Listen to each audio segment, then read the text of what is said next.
Hello and welcome to Startup Street. I'm Shruti Mishra and with me is Arundhati Ramanan. These are the top headlines from the startup space. Fintech major Pine Labs acquires rewards and engagement platform Saluto Wellness for an undisclosed sum. The acquisition will allow Pine Labs to provide corporate enterprises and brand partners with reward workflow management capabilities for their customers, supply chain vendors and channel partners. Electric vehicle battery startup Log9 bags $40 million in its Series B funding round in a mix of equity and debt, led by Amara Raja Batteries and Petronas Ventures. The deep tech startup plans to use the funds to increase its manufacturing capabilities.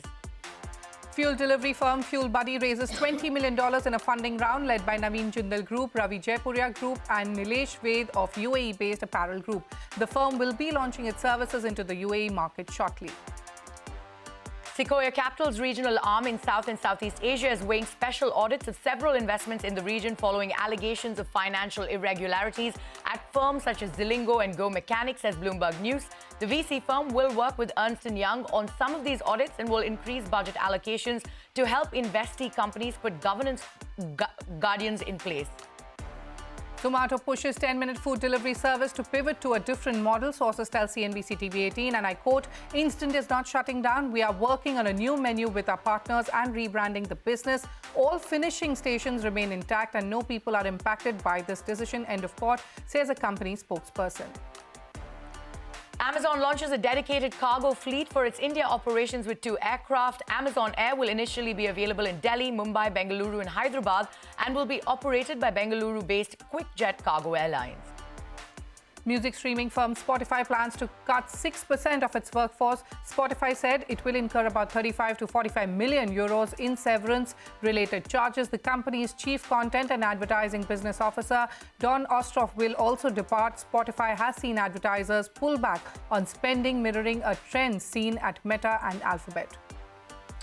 Google pauses its employer-sponsored green card program. The tech giant sent an email to foreign employees notifying them that it will pause any new filings of the permanent form, leaving foreign workers in a limbo. However, it would continue to support permanent applications already submitted.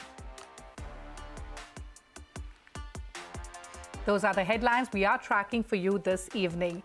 Indian agriculture and its allied sectors are the largest source of livelihood in the country. It is estimated that India can generate $813 billion in revenue with an investment of $272 billion in agri-tech and allied segments by 2030. Now, the sector is slowly shifting from traditional farming to horticulture and livestock production, and the demand for fresh and processed food products has also increased due to the rise in income levels, urbanization and changing consumption habits.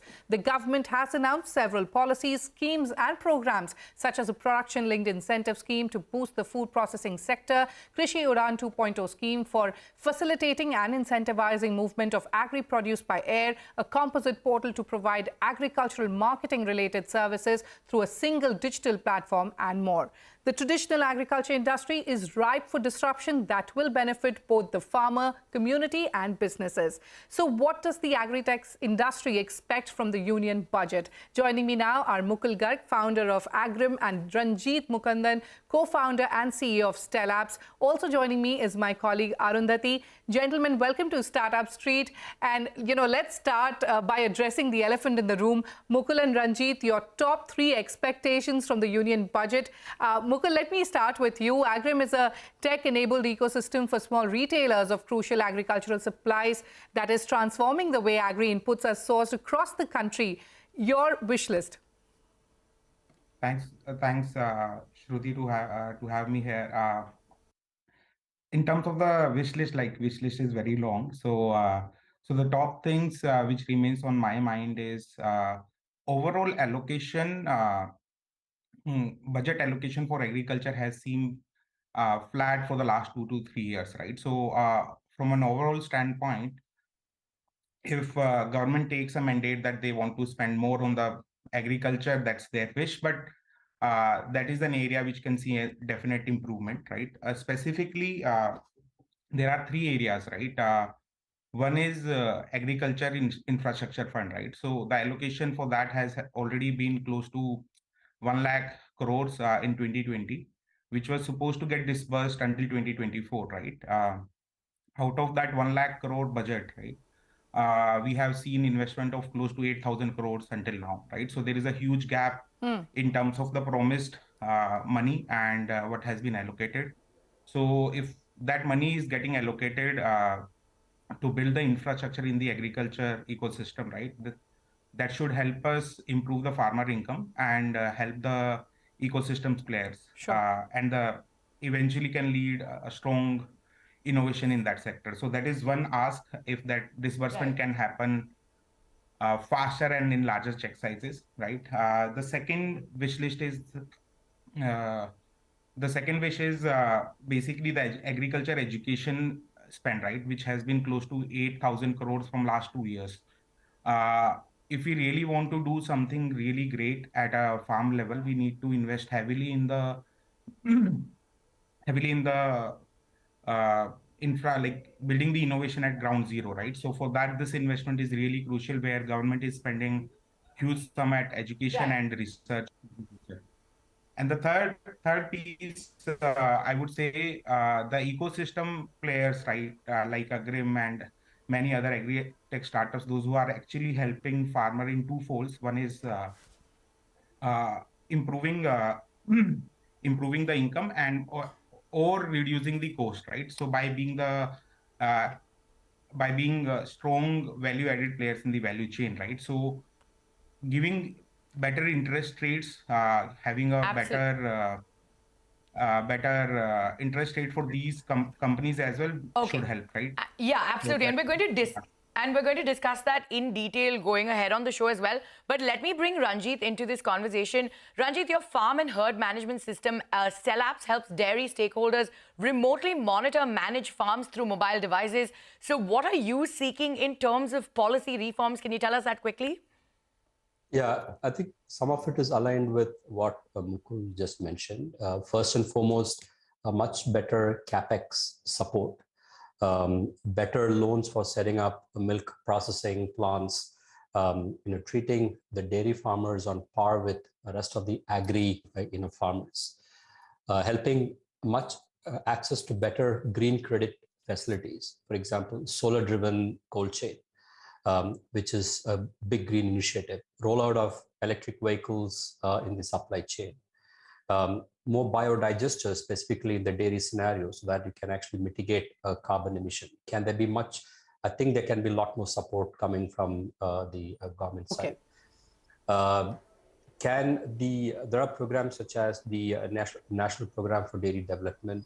Can that be also be taken up by the private dairies, not limited to just the government cooperatives?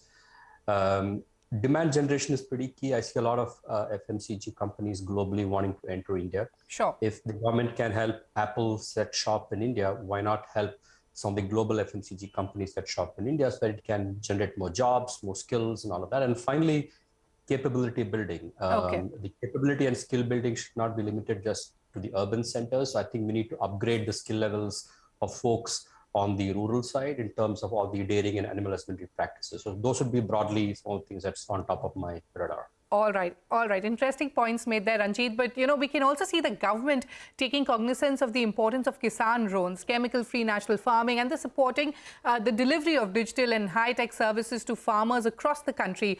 Ranjith, what is the kind of impact have they created so far, and what more needs to be done in this regard? Yeah, so all of what has been done so far has helped in one, better transparency. Farmers tend to get much better market rates. Rates that are not manipulated by middlemen, and the cash, instead of being a cash-based economy, the money flows directly into the farmer's account digitally. These are all significant improvements from where it was earlier. The quality of the various agri-produce is going up, so that folks like you and I, if we need access to, let's say, antibiotic-free, residue-free produce, so that we can give it in a very convincing manner to folks at home, kids at home, that has also significantly improved. And the notion of traceability is getting strongly encouraged as well, so that people know that the food on their plate comes with a strong sense of assurance, so that we can eat it safely without having to worry about where did it come from, is it safe, and all of that. So these are some of the big improvements. that all of the steps that the government has taken so far. All right. Ranjith, one quick question again. In terms of PLI and CAPEX support, what is your ask from the government? Yeah, very specifically, as I said, in the dairy infrastructure side, there are a lot of cold chain components that are needed, right? So if you're running it using solar and alternate energy from a carbon optimization perspective, can we get much better soft financing support at much better rates, for example, number one. Number two, from a milk processing perspective, the lot that needs to be done to encourage more processing capacity so that raw milk can be converted to processed products. Can there be much better loans available to set up milk processing capacities? And finally, as I mentioned, there are schemes such as National Program Dairy Development Schemes that are typically only targeted at the cooperatives.